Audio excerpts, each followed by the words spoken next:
Hey, welcome to Ben Ryobi. So I'm going to do a little video series here, a 3 video. It's going to be about how to change your chainsaw chain. So I got the 8-inch pruning chainsaw here, the 18-volt 10-inch Ryobi chainsaw, and the 40-volt 14-inch chainsaw. So I got chains for all of them. We're going to do 3 separate videos, and I'm going to show you how to change it in all the videos. Today in this video we're going to start with the 8-inch pruning chainsaw. So our chainsaw blades are very easy to replace. So the first thing we have to do here is take this this nut off, and this is a 10 mil.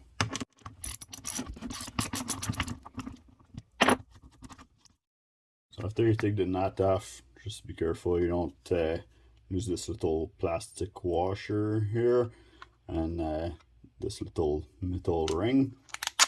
So we're gonna keep the bolt together here. Okay, so next what we're going to want to do is actually release the tension on this chain here so we can replace everything. So in order to do this, there's a little adjusting screw at the back here. Let's see if we can get a better shot for you guys. So now we just need a flat screwdriver, and then we're just gonna back up this screw here.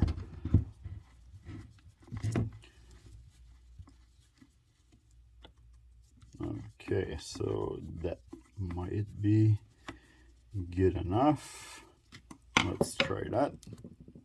So I can move everything backwards like this. The chain links are falling off here, so we should be able to take everything out now. So now that everything is out, we can just take our chain out. I have this chainsaw for quite a while, so you know, it'd been cutting lots of stuff, so I was getting slower. Now when you're gonna do this, everything's gonna be a little bit dirty and oily, and this is normal. This is if it would be dry, it would mean that nothing is working properly in there. If it's nice and oily, it means that your chainsaw is giving some nice oil to your chain all the time, so it keeps it nice to cut. Okay, so now I got the new Ryobi chainsaw. Those are like, I think I was at Direct Tools, and they were just like $8, sorry, $17 over there, $17 Canadian. So we're just gonna open the package here. It's nice it comes into a plastic like this, like that, you know, you can keep it as a spare in your toolbox and you don't have to worry about dinging anything. So now we just have to unfold that chain. So those are a little part that goes into your guide. So that's the inside of the chain, and that's the outside of the chain here. Just in case you never did this before.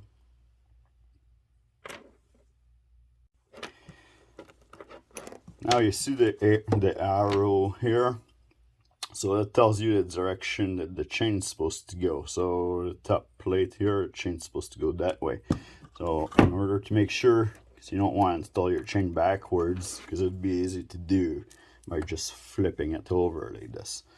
So in order to make sure that you're going to install it in the proper direction, you look at your top links here, and then I don't know if we can focus on here. Yeah, you see the little arrow on those links here? They're all marked. All of them are marked. So it tells me that the arrow's pointing forward in this direction right now. So we have the chain exactly in the right direction. Now we can start putting our links in.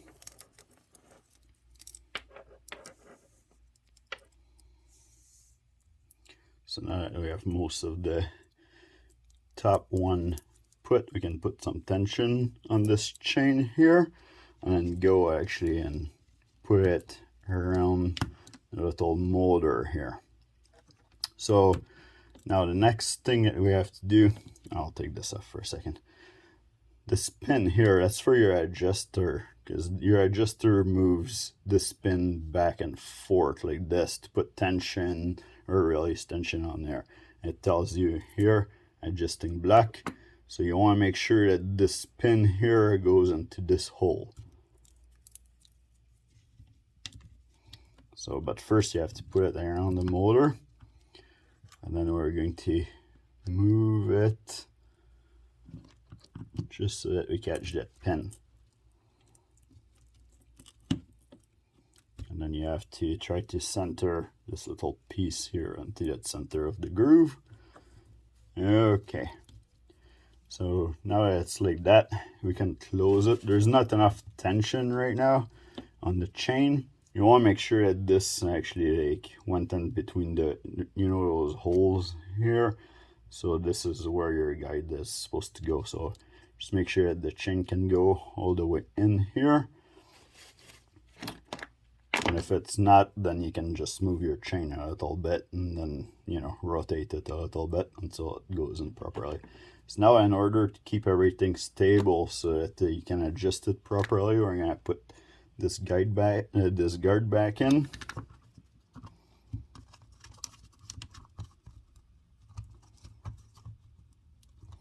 It's just going to help us to hold everything as we're adjusting.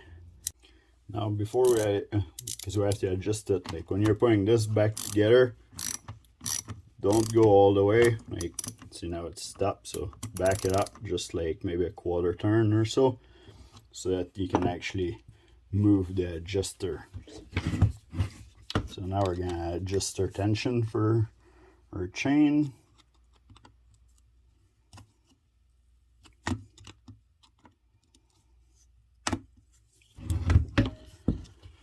So your chain tension should be so that when you pull on the chain is a little bit loose, but you don't want to see any of those teeth come out. So we need a lot more tension on this one. Here, I'll put it completely to the other side like this, and maybe like that. We can check the chain tension as I'm screwing this in. Your chain needs to be adjusted once in a while because as you're cutting, your chain always going to get a little bit looser and stretch. So you're gonna have to keep adjusting it, especially when it's brand new. So this is still too loose here.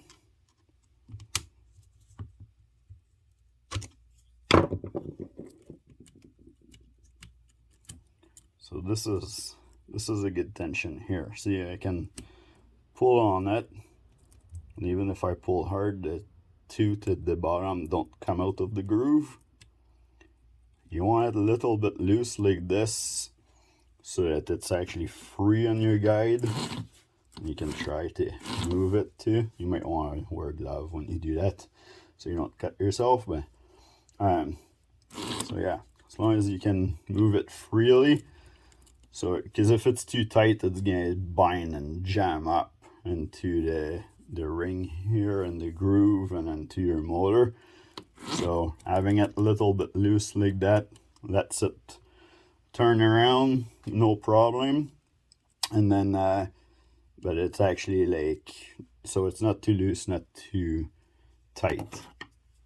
Can also put like a tiny bit more of this just because it's a new chain.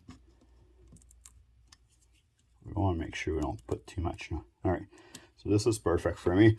Now after you do this, don't forget to lock up your bolt in the back. So this is what's gonna hold it. So okay, so when you lock it up, you put it until it's tight, and then you go another like 16 to a quarter of an inch. You don't want to put too much tension on there. By locking this here, you see the lock and unlock thing. It's because it actually pinched the bar so that the bar cannot move and get loose on you as you're cutting. So now when this is tight, you cannot adjust the adjusting screw here. So yeah, voila. Now when you're ready to cut again with it, don't forget to put bar oil, because we have a new chain in here and need to make sure that it stays lubricated. So if this video was useful to you, give me a thumbs up and subscribe, and we'll see you in the next video.